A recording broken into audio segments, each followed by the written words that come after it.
Hi, my name is Jessica Broughton, and I am a life purpose coach. I'm Courtney Greenway, and I am a high school marketing teacher. And today we want to reach out to students. Yes, students, we want to talk about this season of being prepared. So parents, please share this with your students or any young person that you know. Hopefully it will bless their life. We're actually in a season right now where there's a stillness. And for students, that can mean maybe you feel like you can do more TikTok videos or Netflix or just be on social media all day. But we don't want you guys to miss this opportunity to be prepared for the season to come, because one day, thank God, that all this will end. The social distancing, the quarantine, all this will end, and businesses will be able to open back up fully. And we want you guys to be prepared to walk into that season ready to go.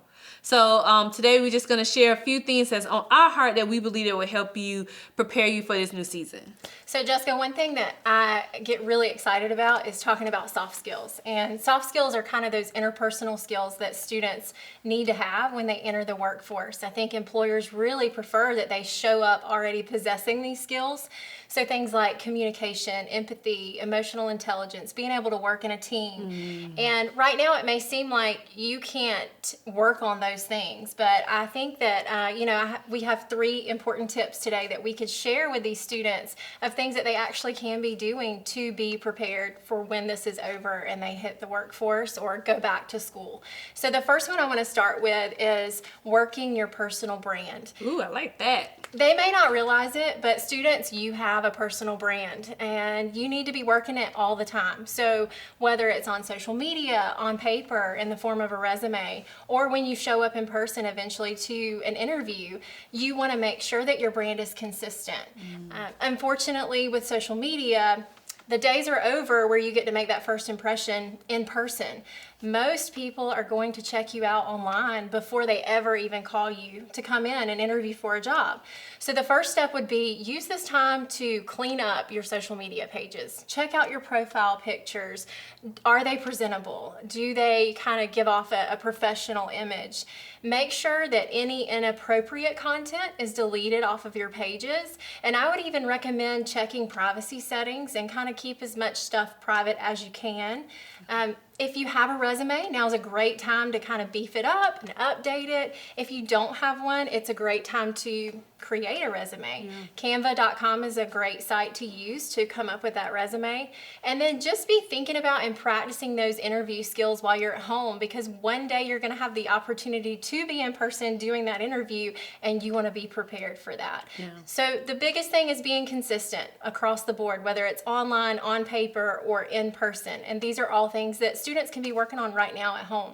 Yeah, Courtney, I think that's such a good idea, because I used to be a manager in retail for 2 years, and I can't tell you how many times people like, are you hiring? And they have on pajamas or a bonnet, or they come just totally unprofessional. And I would gladly hand them that application thinking, I'm not hiring you because you don't look like you're serious about the job. So I love the part when you said about the personal brand, because it's the consistency. Who you are shows up. We make snap judgments all the time. So you're speaking, how you show up is speaking before any words ever come out of your mouth. Definitely. And so how you dress, how you answer those interview questions. I think you are so right. Practicing before, you can look up some general, Google it, questions that you can practice on, because I'm pretty sure like you'll be asked those things. So being prepared for that and not feeling like you get a question and you're stumped and you don't know. Just taking that time, because it speaks volume. Your social media, again, consistent. How you show up, you may come up all dressed up nice for the job, and then next thing you know, like they go look on your social media page and you out there having the best time of your life, wilding, maybe using curse words, whatever those things. There's an inconsistency in what they're seeing in the whole package. So I totally agree. We'll take this time and use it to really look at how you want to brand yourself, how you want the world to see you, because that's what managers are going to be doing when they're looking to hire for people. Definitely. So the second thing I wanted to share was setting some goals. And for me, writing those things down, but not just here's where I want to be. How do I get there? What are those action steps that I'm going to take in order to reach those goals? And for some, it's seniors that are going off to college. Some of you are students or you're graduating graduating college and you're going to be entering the workforce. Some of you may be freshmen going into your sophomore year. Going back to that resume, you may sit down to create your resume and go, I don't even have anything to put on here. I've never had a job. I didn't join any clubs, and I didn't do any community service. So now's a great time to set some of those goals. Here are some things that I can do next year. I can join a couple of clubs. I can be more involved in extracurricular activities in my school, or, get involved and do some more community service. But setting those goals and kind of coming up with a plan now that you have all this time on your hands to sit back, assess the situation, and think about where you want to be. I think that's a really good point too, because you need your goals to be SMART. So you definitely, like the acronym for SMART, you want it to be specific. So you want to be very detail oriented. So a good SMART goal is, I want to lose 30 pounds in 30 days. There's a measurement in that. You're not just setting a goal, I want to be a millionaire. That means nothing because what is that first action you're going to be taking? So make sure you have some very SMART goals. Like I said, they're very specific, measurable, actionable, relatable, and there's a time set to them. So I do think that. I'll also add to the point of just making sure you know your personality. Like for me, my oldest sister, she does very well under pressure. So she's the type of person that she might wait a couple of days to crank out a paper or do all this stuff and make an A on it. I, on the other hand, know myself is that I got to walk away from it and come back, and I might work on it for 30 minutes to an hour and come back. That's going to take a week process for me to complete it. So know your personality. Also know if you're a visual person or not.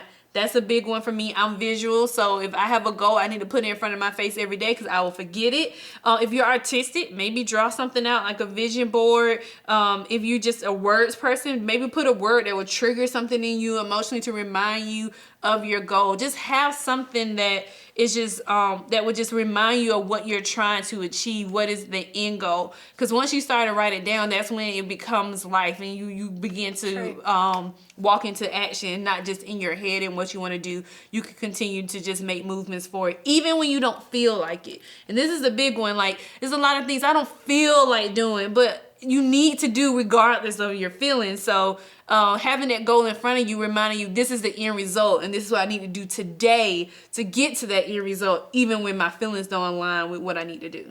That's true. That's good. The third thing I wanted to leave with students is find a mentor. So if you know what you want to do, you've set your goals, you've worked on your personal brand. Now let's find somebody that's doing what I want to do one day. Find them on social media and follow them. That's a really easy step. Kind of see what they're doing currently and how they're managing their brand.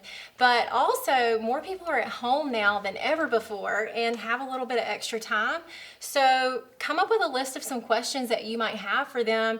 Reach out to them via email, maybe on social media.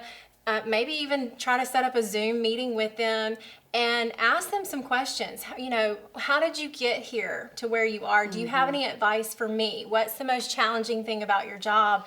I think a lot of times we have this idea of what we want to do, but we don't really know what that looks like and how that's going to work long term when we have a family one day. And so I think reaching out to somebody that's already there, they can give you so much insight. And now's a great time to do that, to reach out to somebody. So find that mentor. Yeah, and they can also open up doors for you that you can't open for yourself. And I'm going to say this. If you're going to look for a mentor and you're going to reach out, be prepared with questions. These people are very busy people, even if they're at home or attending to their kids, because they can't, if they're an entrepreneur, they can be in their business.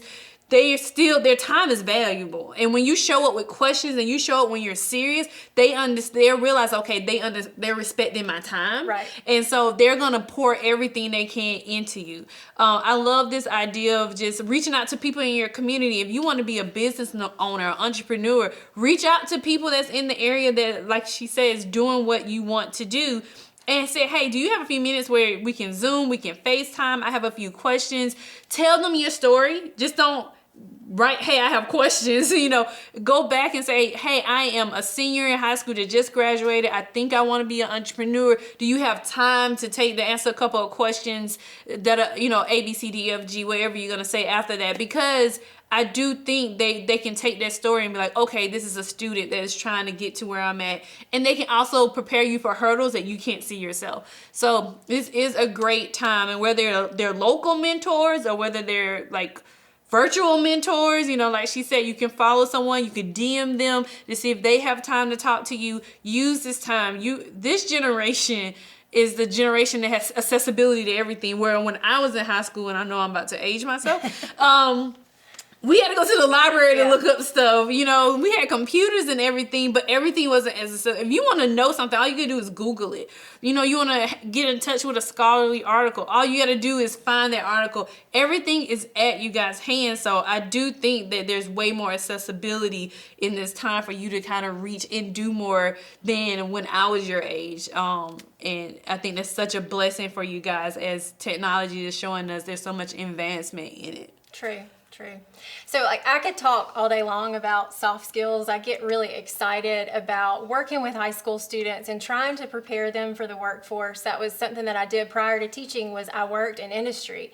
So, we could sit here and talk all day long, but these are just 3 quick, easy tips of things that you guys can be doing at home right now in order to be prepared for when this is over. Because the good news is it's going to end eventually, and you want to be prepared and ready to go for when this is. So seniors, I just want to talk to you really quick, and I just want to say, first of all, I am sorry. You guys got robbed of a lot of things. The coronavirus took some things from you as far as like senior walk and prom, saying goodbye to your friends and your teachers before the school year end. I want to say I am heartbroken with you guys, but I also want to encourage you guys, do not stay there. Grieve what you lost, but do not live there. Take this time to serve your community that is around you. And you can start in your homes. You can start by serving your parents if they're working all day. Maybe cook a meal. Maybe serve your siblings by coming up with a fun game and doing something different. I just want to encourage you, do not waste this time saying, woe is me and my loss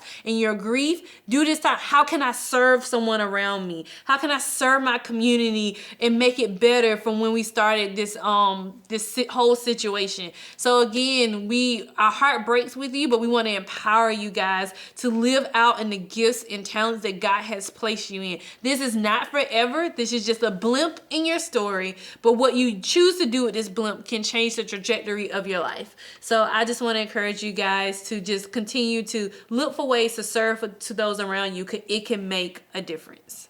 Thank you so much for taking the time to listen to our video today. We really hope that this will help you to prepare for when this season is over.